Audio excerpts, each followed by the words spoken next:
I'm Jerry Royse, and I've been involved in real estate for 40 years in all different kinds of roles, from creative real estate to real estate sales to real estate brokerage, and it's a fun and exciting profession. You can see my resume. I do expert witness work as well. Our resume is on our website, and I'm delighted to be able to share with you some hints to be able to make sure that your move into real estate and establishing a real estate career is effective, successful, and fun. We have trained hundreds of people to effectively pass this test, and we know that we can help you as well. We'll also share hints from my 1,200 transactions that I've closed personally and my training in 46 states and 5 countries. Royse & Associates has been the leading real estate training company in Alaska for over 25 years. We're an independent company, and we don't use our pre-licensing classes as a tool for recruitment, which many of the larger brokerages do. Because people know that we're independent, we are frequently asked if we know anybody who has just gotten their real estate training that would be interested in coming to work for a brokerage. So recruitment is not a hard thing. We can help place you. But in order to make sure that you're the most effective as possible, it's important to understand that there are some basic questions that you can ask a broker to make sure that it's a good fit. We also do broker training and continuing education, so we have a real interest in making sure that we save everybody time and effort and nobody wastes their time when somebody goes to work for a company and then discovers later that it was a bad fit. It ends up costing the brokerage money to train you and walk you through the process, and you lose momentum as a real estate person if you keep moving from brokerage to brokerage. So it's important to make a good selection right from the beginning and not waste your time or the brokers. We found that asking a few basic questions can make a huge difference in terms of the effectiveness of the brokerage that you've decided to go to work with. So in doing that, we built a form and wanted to create this short video to kind of walk through and discuss why it's important that you may look at 2 or 3 different brokerages to ask these questions to make sure that you're not wasting your time and energy or momentum or the brokers either. So the first thing we see is, what's the company name? Who are you calling? Who is the contact name that you're going to be talking to? Where are they located? Email, phone number, and the best way to contact them. The position title may relate to, am I going to be a member of a team? Am I going to be a staff position? What is a brief position description of what the expectation is? Because there are some positions available at real estate companies that don't necessarily require a current Alaska real estate license, or the brokerage may be willing to work with you until you get your license. Now, most brokers would prefer that you have taken the class and passed the test before you actually come and interview with them so that they don't waste your time or theirs. Once we've established that in this next group, what are the hours expected? What are the minimum hours per week? What are the minimum hours per day or per week? Many times people are transitioning from another job into the real estate profession and are not quite ready to make a full-time commitment. For some brokers that works, and for other brokers it doesn't. So we might as well find out right from the beginning whether or not the expectation as far as hours are concerned are going to match to make sure that we have a good fit. Next, we take a look at compensation. Is there a desk fee? That is, do I pay a certain amount of money every month and keep all of the commissions that I earn? Or is there a commission split? Sometimes we find that it's kind of a hybrid of both, that we have a certain commission split up until the point that we reach a certain amount of company dollars. It might be, let's say, $18,000. Once the company's earned $18,000, I move off a 60-40 split to possibly an 80-20 split until I've earned the brokerage $25,000, $26,000, $27,000. So in looking at the compensation, what's included? Is the brokerage going to provide training? Are they going to be paying some of my fees? So when we're looking at compensation, it's more than just the top line number. Is the brokerage going to be providing me other tools, other resources, business cards, or maybe they're going to be providing signs and additional marketing support? So now in moving down, once you say, okay, Mr. Brokerage, are you planning that I'm going to work a certain amount of hours? If I work that many hours, how much can I expect to earn on a monthly or an annual basis? And as I mentioned before, what additional support is going to be provided as it relates to marketing? What about office space? Am I going to have a private office? Am I going to be working with a shared office? Some brokerages have changed their fee structure to allow the licensees to work directly directly from their home instead of working at the office all the time. That works for some people, not for others. We may come to the office to meet clients, but a lot of our other work can be done from our home location, home office, but we wouldn't want to meet clients there. Next, we take a look at, is the broker going to provide the leads? How often are they going to provide them? How many are they going to provide? And how are they distributed? Because many people have found that when they're working their own sphere of influence, that is the people that they know. That was the approach that I always took. I never took a broker-provided lead because I didn't want to just get a few here and there. I wanted to be in control of my own destiny. The number one reason that most real estate professionals fail is they don't know how to market. They let the funnel dry up. They don't have enough people that they're working with. So you really need to master marketing concepts and not just rely on the broker to provide your destiny, your future, and your revenue. But if they're going to provide leads, it's good to know that. How often are we going to be getting those leads? How many are we going to get? How are they going to be distributed? Are there any upfront licensing costs that the licensee is going to be expected to pay? There are numerous different types of fees that are out there. Is the company going to be a realtor company or not? Many larger brokerages are, but some are not. And that's a $500 a year annual cost. MLS fees, how are they going to be handled? That could be $50 to $60 a month. E&O, or errors and omissions insurance. In addition to that, as a new licensee, I want to know what kind of training is going to be offered on a monthly basis. Are there live classes? What hours are those classes going to be offered? Because if I'm working in transition from another company or from another profession or job,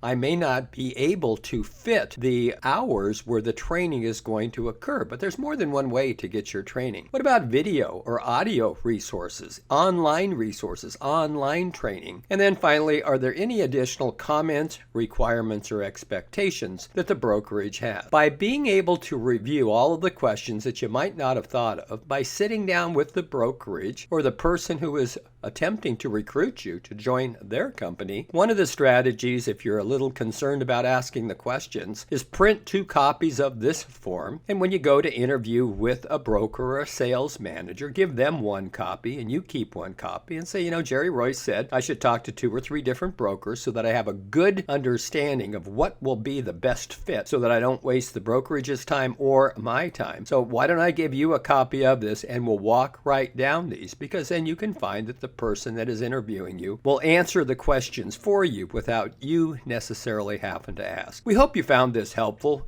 Our goal is to make sure that you make the right choices in your career and that you make sure that you're not ending up with the wrong fit. Because if you go to a company and you haven't asked the right questions, and after 2 or 3 months you discover that it's just not a good fit and you move, and then you go to another company not asking the right questions again, and 2 or 3 months again you move, well, the people that you're trying to establish a professional relationship with, the people who you're trying to put into your sphere of influence, will start asking, why can't you stick at one brokerage very long? So by asking the right questions ahead of time, you're going to minimize the mistakes that can easily be made when you're choosing which brokerage you're going to go work with. If you have any questions, don't hesitate to call us. We'd be delighted to help you in your real estate career and help you make those right choices. We have so many resources online and available that will help you make the best choice and be the most effective you can in this wonderful profession called real estate. Goodbye for now.